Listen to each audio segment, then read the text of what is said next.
पीली कोठी के पिछले भाग में आपने देखा कि राजीव अपनी मंगेतर संजना के साथ 15 साल बाद इंडिया आता है और बिना किसी को इन्फॉर्म किए अपनी नानी से मिलने पीली कोठी जाते हैं।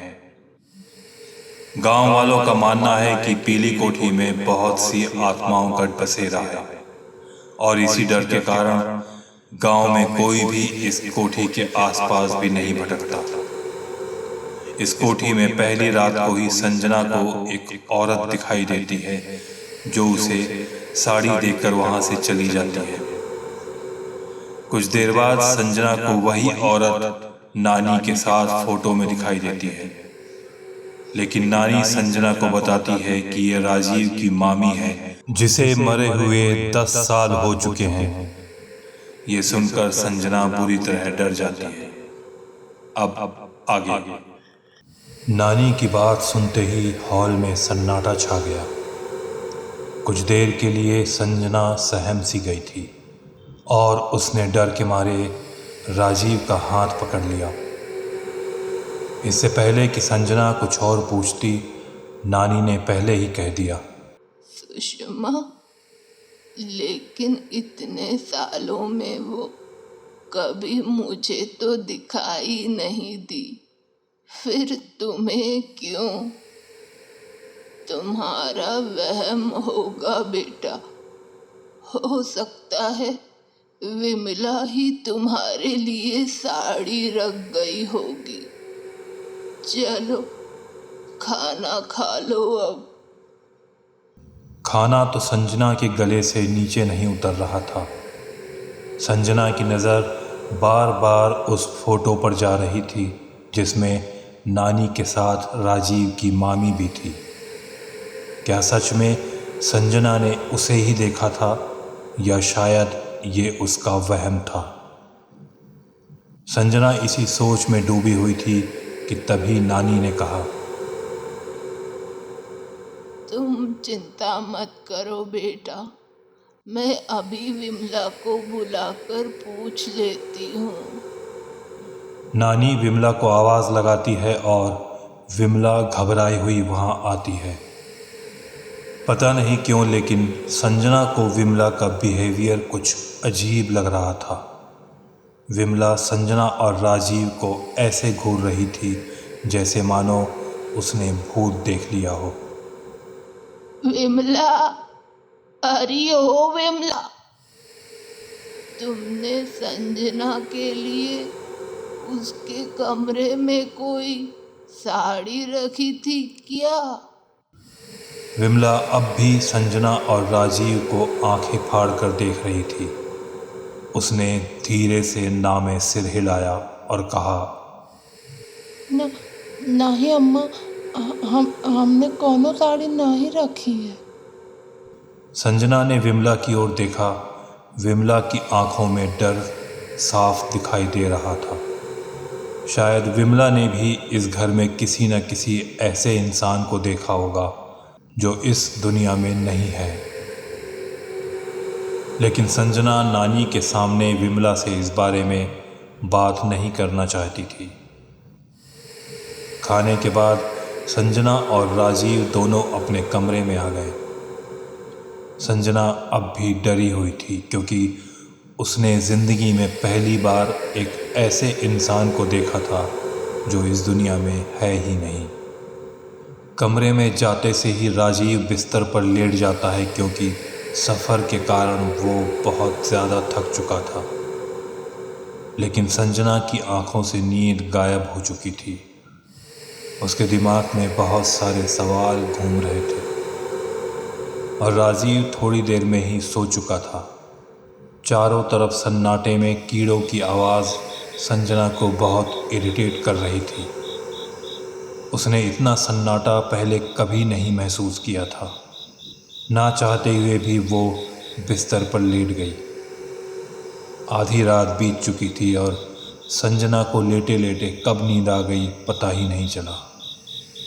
लेकिन अचानक उसे महसूस हुआ कि कोई उसकी चादर खींच रहा है। वो झटके से उठकर बैठ गई। तभी उसकी नज़र खिड़की पर पड़ती है। बाहर एक परछाई जो किसी औरत की थी खिड़की से अंदर झांक रही थी। उसे देखते ही संजना डर से कांप उठती है। देखने में वो परछाई सुषमा जैसी ही लग रही थी, लेकिन अंधेरे की वजह से साफ दिखाई नहीं दे रहा था। तभी बेडरूम का दरवाज़ा अपने आप खुल जाता है और संजना राजीव को कुछ कहे बिना बाहर चली जाती है। ऐसा लगा जैसे वो औरत उसे बुला रही हो।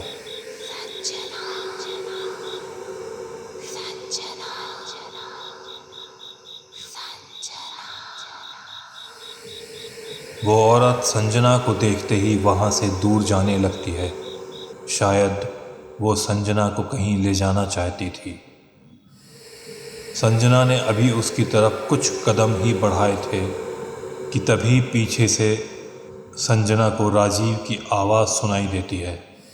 काका, रुको काका, रुको। संजना को ऐसे लगा जैसे राजीव की उस आवाज़ ने उसे नींद से जगा दिया हो, लेकिन राजीव संजना को कुछ कहे बिना बाहर की ओर एक पेड़ की तरफ दौड़ते हुए चला जाता है। संजना ने राजीव से नज़र हटाकर उस औरत की तरफ अपने नज़रें घुमाई, लेकिन वहाँ कोई नहीं था। संजना ने डरते हुए राजीव की तरफ देखा। राजीव एक पेड़ के नीचे खड़ा हुआ उस पेड़ को घूर रहा था। संजना दौड़ते हुए उसके पास पहुंचती है। राजीव, राजीव, यहाँ क्या कर रहे हो तुम? मैंने वहाँ उस चौकीदार को देखा था। वो उस पेड़ पे अपने आप को फांसी लगा रहा था, लेकिन मेरे यहाँ पहुँचने से पहले ही वो गायब हो गया। संजना राजीव की बात सुनकर बहुत बुरी तरह डर जाती है। तभी संजना की नज़र कोठी के ऊपर वाले कमरे की खिड़की पर पड़ती है। खिड़की से एक औरत उन्हें देख रही होती है। राजीव, वो वहाँ ऊपर कौन है? ये तो मामी जैसी लग रही हैं। लेकिन इससे पहले कि राजीव कुछ और कह पाता, वो औरत खिड़की से कूद जाती है और एक जोर की चीख की आवाज़ उस सन्नाटे को चीरते हुए उन दोनों के कानों में पड़ती है। और फिर कुछ पलों में ही फिर से चारों तरफ सन्नाटा फैल जाता है। राजीव और संजना दौड़कर वहाँ जाते हैं, लेकिन वहाँ नीचे उन्हें कोई दिखाई नहीं देता। संजना का डर अब चरम सीमा पर पहुँच चुका था। तभी एक गोली चलने की आवाज़ कुछ पलों के लिए उस सन्नाटे को फिर से ख़त्म कर देती है। संजना और राजीव पीछे मुड़कर देखते हैं। राजीव के मामा का शरीर उस पेड़ के नीचे ज़मीन पर गिरता हुआ दिखाई देता है। मामा जी! राजीव उनकी तरफ जाने की कोशिश करता है, लेकिन संजना उसका हाथ पकड़कर रोक देती है। नहीं राजीव, ये सब हमारा भ्रम है, छलावा है ये। मुझे लगता है हमें इसी वक्त यहाँ से निकल जाना चाहिए। प्लीज़ चलो यहाँ से। हाँ संजना, लेकिन इतनी रात को हम कैसे जा सकते हैं बिना नानी को कुछ बताए? सुबह होते ही हम नानी को लेके यहाँ से निकल जाएंगे। अभी चलो, हम कमरे में चलते हैं। रात किसी तरह संजना की आंखों में कटी और सुबह होते ही राजीव और संजना नानी से इस बारे में बात करने के लिए जाते हैं। विमला कॉरिडोर के एक कोने में खड़ी हुई किसी को फ़ोन लगाने की कोशिश कर रही थी, लेकिन घर में नेटवर्क ना होने के कारण फ़ोन नहीं लग पा रहा था। इस औरत की प्रॉब्लम क्या है? हमेशा पता नहीं किसे फ़ोन लगाती रहती है। जब घर में नेटवर्क है ही नहीं तो फिर किसे लगा रही है फ़ोन? छोड़ो ना यार तुम उसे। दोनों उसी बड़े हॉल में पहुंच जाते हैं जहां डाइनिंग टेबल पर नानी उनका इंतज़ार कर रही थी। संजना की नज़र फिर उसी फोटोग्राफ पर अटक जाती है। शायद वो रात की उस औरत से सुषमा का चेहरा मिलाने की कोशिश कर रही थी। तभी नानी की आवाज़ से उसका ध्यान फोटो से हट जाता है। बैठो संजना बेटा। आपसे कुछ पूछना था नानी। हाँ पूछो बेटा। संजना और मैं, हम दोनों इस घर के बारे में जानना चाहते हैं। क्या जानना है बेटा तुम्हें इस घर के बारे में? सब कुछ नानी, सब कुछ। माँ कहती थी कि इस घर को किसी की नज़र लग गई है। पहले नाना, फिर वो चौकीदार, फिर मामा मामी, एक एक करके सब अचानक ही बिना कारण इस दुनिया से चले गए। गांव वाले कहते हैं कि ये कोठी भूतिया है और यहाँ कोई नहीं आना चाहता। ऐसा क्या हुआ था नानी?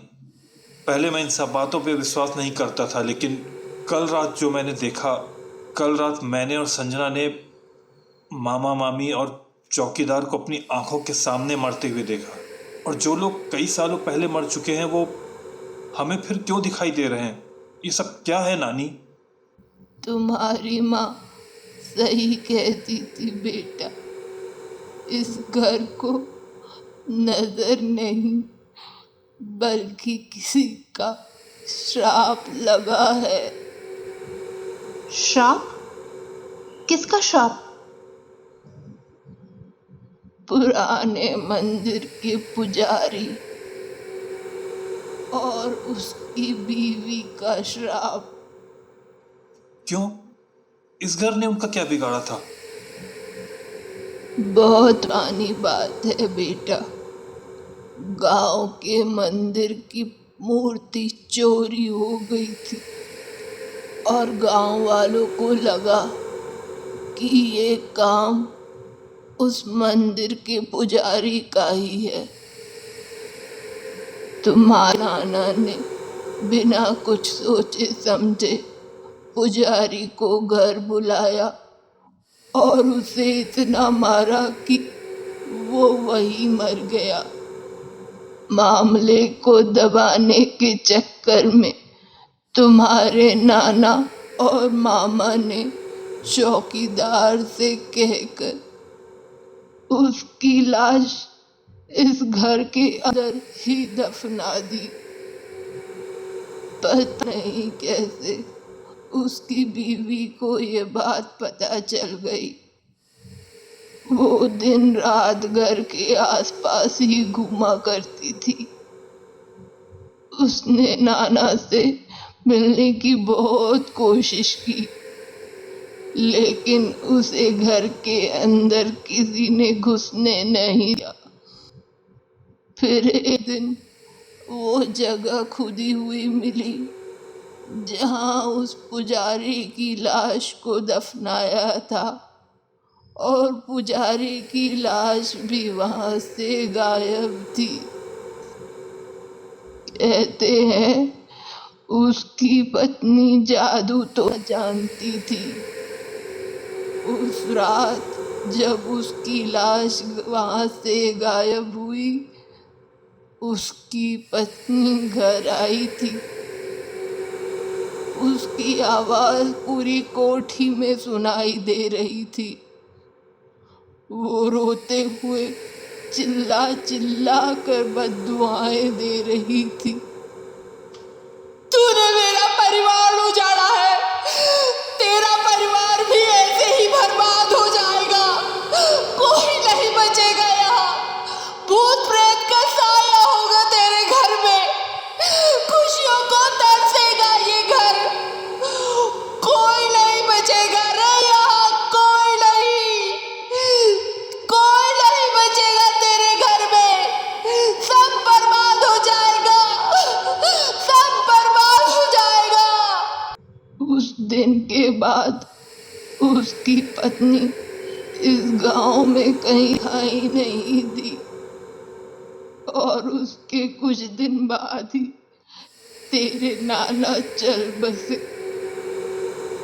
उसी पेड़ के पास जहां उस पुजारी को दफनाया था।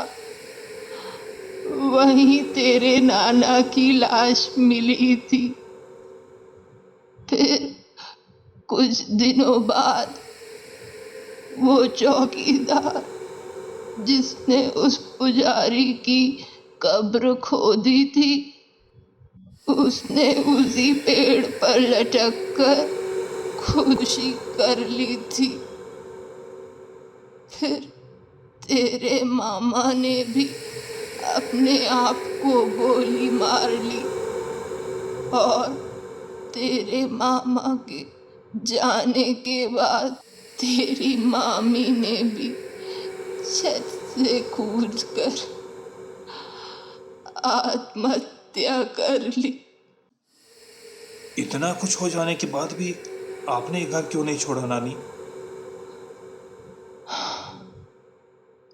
कोशिश की थी बेटा, लेकिन मैं यहाँ से बाहर नहीं निकल पाई।